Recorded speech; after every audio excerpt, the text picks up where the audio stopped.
Yang kedua, pemimpin bodoh. Ya, tadi pemimpin kekanak-kanakan, sekarang pemimpin bodoh. Rasulullah SAW sabda, akhafu alaikum sittan.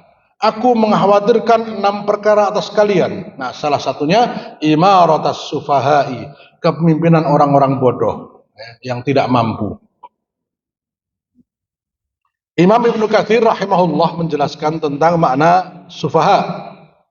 Sufaha adalah bentuk jamak dari safih. Sedangkan safih artinya orang yang jahil atau bodoh, yang dhaif atau lemah akalnya, yang sedikit sekali pengetahuannya tentang mana maslahat atau kebaikan dan mana yang mudarat atau keburukan. Jadi salah satu ciri kebodohan dalam kepemimpinan adalah dia tidak bisa membedakan mana yang baik, mana yang buruk, mana yang baik untuk diri dan negaranya, rakyatnya, mana yang buruk. Yang utama adalah dia tidak memahami agama. Jadi seluruh sifat ini pemimpin itu wajib memahami Islam dengan baik dan mengamalkan Islam. Maka orang yang tidak mengamalkan Islam, tidak memahami Islam, tertolak sebagai pemimpin. Haram mengangkat pemimpin yang tidak paham Islam. Haram mengangkat pemimpin yang tidak menjalani Islam dengan kafah. Ya. Rasulullah SAW berkata kepada Ka'ab bin Ujrah, semoga Allah melindungimu dari kepemimpinan orang-orang bodoh. Ka'ab bertanya, apa itu kepemimpinan orang-orang bodoh, wahai Rasulullah? Beliau bersabda, mereka adalah para pemimpin sesudahku yang tidak mengikuti petunjukku dan tidak meneladani sunnahku. Jadi kebodohannya adalah menolak sunnah Rasulullah Muhammad SAW, menolak syariah Rasulullah, syariah Allah Subhanahu Wa Taala. Siapa saja yang membenarkan kebohongan mereka dan membantu kezaliman mereka, maka dia bukan golonganku, aku bukan pun bagian dari golongannya, dan dia tidak akan datang ke telagaku atau haud di padang mahsyar. Jadi yang mendapatkan murka Allah, yang mendapatkan kebencian dari Allah dan Rasulnya bukan hanya si pemimpin, tapi juga orang-orang yang mendukungnya, orang-orang yang memilihnya, orang-orang yang ridho atas kepemimpinannya. Meskipun ia menentang sunnah-sunnah Rasulullah Muhammad Sallallahu Alaihi Wasallam, dia berlaku tidak adil. Nabi memberikan satu guideline atau ketentuan untuk apa saja yang bersifat mungkar. Man ra'a minkum mungkaran falyughayyirhu biyadihi, fa illam yastati fa bilisanihi, fa illam yastati fa biqalbihi, wa dzalika ad'aful iman. Ini guideline-nya, ya. Aturannya kalau ada hal-hal yang mungkar, yang tidak baik. Barang siapa yang menyaksikan hal yang mungkar, keburukan, kemaksiatan, dosa, pelanggaran, maka wajib baginya merubah dengan tangannya. Apabila ia tidak mampu, wajib baginya merubah dengan lisannya, mulutnya. Apabila tidak mampu, wajib merubah dengan hatinya. Dan sikap itu merupakan iman yang paling lemah. Ya. Merubah dengan hati dijelaskan oleh Imam Nawawi, sikap yang paling lemah itu yang pertama, tidak rela, tidak suka. Walaupun dalam keadaan terpaksa dia melakukan, tapi hatinya menolak. Yang kedua, ya, meminta kepada Allah agar dilindungi dari perbuatan itu. Ya. Yang ketiga, mengingatkan orang lain agar jangan melakukan perbuatan seperti itu. Itu yang dimaksud dengan ingkar dengan hati. Tidak berani ngomong langsung, tapi kemudian berdoa, ya Allah, semoga beliau diberikan hidayah. Itu yang dimaksud dengan ingkar dengan hati. Bukan kemudian diam saja.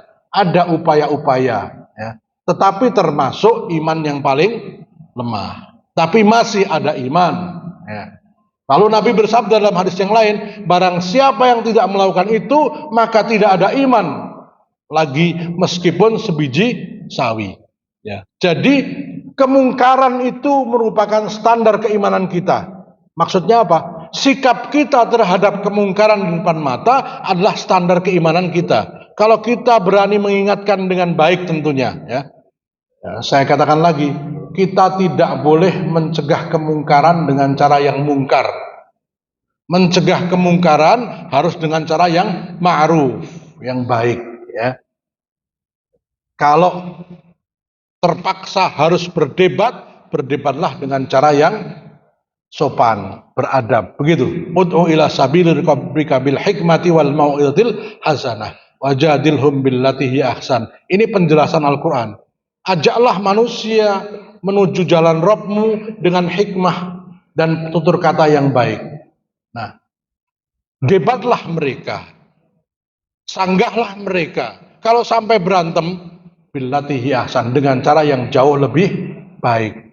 Jadi kalau terpaksa harus ngotot-ngototan, itu harus dengan cara yang lebih baik. Jadi tidak boleh kemudian sampai dengan cara yang mungkar. Sebaliknya, siapa yang tidak membenarkan kebohongan mereka dan tidak membantu kezaliman mereka, maka dia termasuk golonganku. Aku pun termasuk golongannya, dan dia akan datang ke telagaku. Nah, datang ke telaga Nabi itu, ya, mendapatkan secangkir, seteguk air dari telaga Nabi, haud, yang kemudian tidak akan haus selamanya, tidak akan tersentuh api neraka, ya, dan akan masuk surga dengan haud itu. Dan itu hanya Nabi yang bisa memberikannya. Dan Nabi berjanji, seluruh umatku yang mencintaiku, yang meneladani sunnahku, akan aku berikan, kecuali pemimpin yang zalim, pemimpin yang bodoh, dan orang-orang yang mendukungnya. Jadi pilihan kita itu berpengaruh dunia dan akhirat. Ini bukan sekedar urusan kecil, ini urusan yang besar. Dari Abu Hurairah radhiyallahu anhu bahwa Nabi SAW bersabda, akan datang kepada manusia tahun-tahun penuh kebohongan. Saat itu pendusta dianggap jujur, orang yang benar justru dianggap pendusta. Ya tadi dengan media tadi, bagaimana membolak-balik fakta menjadi sebaliknya. Pengkhianat diberikan amanah, orang yang dipercaya justru dikhianati. Dan Ar-Ruwaibidah berbicara, ikut mengambil peran. Ditanyakan, apakah Ar-Ruwaibidah ya Rasulullah? Beliau SAW bersabda, seorang laki-laki yang bodoh tetapi merasa mampu mengurusi urusan orang banyak. Ini sekarang jumlahnya bukan cuma 1, 2, ribuan, pada nyalek. Saya tidak katakan semuanya, ya, tapi banyak yang tidak mampu merasa mampu. Jangan pilih, ya, itu. Yang mampu pilih, yang soleh pilih, yang tidak jangan, gitu.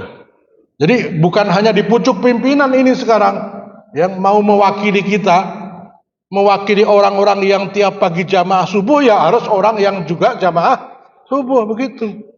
Maka dia akan memahami keinginan kita. Pilihlah yang saleh, ya. Jadi Ruwaibidah bukan hanya di pimpinan sekarang ini, bahkan di banyak aspek, ya. Terutama sekarang ini ada ribuan orang yang jadi caleg, ya. Calon legislatif ini subhanallah, kalau dari hasil survei, yang kepilih kebanyakan bukan yang paling saleh, yang paling banyak duit. Nah, ini kenyataan, ya. Dalam kajian yang lalu, sudah cukup lama, ya, disebutkan oleh waktu itu Menteri Pramono Anung itu mengatakan untuk jadi caleg itu 5 tahun yang lalu minimal 2 miliar. Itu belum tentu berhasil, ya. Minimal 2 M, ya. Nah, ada yang 5 sampai, kalau sekarang lebih gitu. Ya, kawan saya habis sekitar 5, itu pun gagal. Hanya caleg pusat gagal. Bayangkan kalau 1 tahunnya harus nyari duit 1 miliar untuk ngebalikin modal, ya. Maka fokusnya ya ngebalikin modal semua, ya. Ini capres ini triliunan, dan yang punya modal adalah orang-orang yang punya duit, ya. Nabi bersabda, mana orang yang bertanya tentang hari kiamat tadi? Jadi ada orang bertanya, kapankah kiamat tiba ya Rasulullah? Kapankah kehancuran itu akan datang? Maka Nabi bertanya, mana orang yang bertanya tentang kiamat tadi? Orang itu berkata, wah saya wahai Rasulullah. Maka Nabi SAW bersabda, apabila sudah hilang amanah, maka tunggulah terjadinya kiamat. Jadi kalau amanah sudah mulai dihilangkan, sudah tidak mau bertanggung jawab, tidak amanah, muncul pemimpin-pemimpin yang tidak amanah, bermunculan di negeri-negeri kaum muslimin, tandanya kiamat sudah dekat. Orang itu bertanya, bagaimana hilangnya amanat itu? Nabi bersabda, jika urusan diserahkan bukan kepada ahlinya, maka tunggulah terjadinya kiamat. Jadi bentuk ketidakαμanahan adalah yang bukan ahlinya diberikan amanah kepemimpinan. Ya. Orang yang tidak punya keahlian dia memimpin. Nah, itu.